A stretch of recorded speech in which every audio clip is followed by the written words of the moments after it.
Hello again. In this episode, we will take a look at collections and Cel. We will use them to split the assets and create separate render layers. There's a lot you can do with collections. You can have them sit directly under the assets and drive your material assignments, optimizations, anything that could be useful to you. First, make a collection create node. Place it anywhere in the node graph as long as it falls after our geometry imports. In location, indicate the placement of the collection in the scene graph. By default, the collection is placed at /root. Now make a collection for the characters. In name, we can call it characters. We can now see the collection appear under root. In its parameters, you have a Cel parameter. You'll see this across many nodes in Katana, and there's a lot you can do with them, but we'll look further into this later. Click on Add Statements, and you can access scene graph locations using paths, collections, and custom statements. How you use them can become very powerful, but let's first go through what each of these options do. Paths will take in absolute paths from the scene graph, so you can drop elements in by selecting your path and middle mouse button drag them into the cell. Shift select and control select paths to drop in multiple paths at once. You can also select Add Statements, append scene graph selection to add a selection to the list, replace with scene graph selection to replace the cell with your current selection. We can therefore place both paths for our characters into this cell.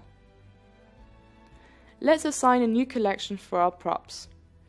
Repeat the previous steps, then create a custom Cel statement. Before we go further, you can refer to the documentation on Cel reference under Help Developer Guide. This is well documented and can show you what can be done with this custom parameter. For now, we'll use a basic expression and type in root world geo //prp star, which will look through everything under geo that begins with prp. I'd recommend being as specific as you can, since this can become quite an expensive operation if you're searching across all the geometry in the scene. In this case, we've picked up not only the assets under prop, but also some under character beginning with the same string. Again, being more specific would have prevented this from happening. Instead, we could use the expression root world geo prp /star, which is going to access all locations one step below PRP. We're going to split our location elements into foreground and background. In this case, the table and microphone will be in the foreground and the rest in the background. First, we'll create two new collection nodes. Name the first one Studio Foreground and the second Studio Background, and open both their parameters. Remember, if you hit Ctrl E over two nodes, it'll expose parameters for both of them. Place foreground elements, such as the table and the mics, into the corresponding collections in the form of paths. We are now going into the use of booleans in Cel. For background elements, we want this cell to include the difference between Lock Studio and the cell in the previous node. What you can do to speed up the process is to copy a Cel statement from one node to another. This is useful for collections that take a lot of time and effort to set up. In Add Statements, copy Cel statement as text, and then in the other collection, paste Cel statements.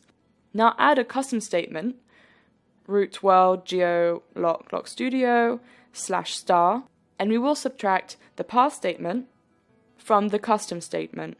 Use the double arrow icon to drag the custom statement above the path statement. On the right, toggle from union to difference. If you click on the arrow and see what the cell is calling, you'll find that we've subtracted one from another. We now have everything we need to create our render layers. I'll go through the process for one render layer and let you create the others. Copy and paste the DL settings and render nodes we already have, and place them in the node graph, branching off from the original render settings above.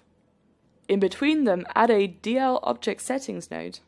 Untick Visible to Camera, and this node removes the object's visibility to the camera, but allows for it to still impact shadows.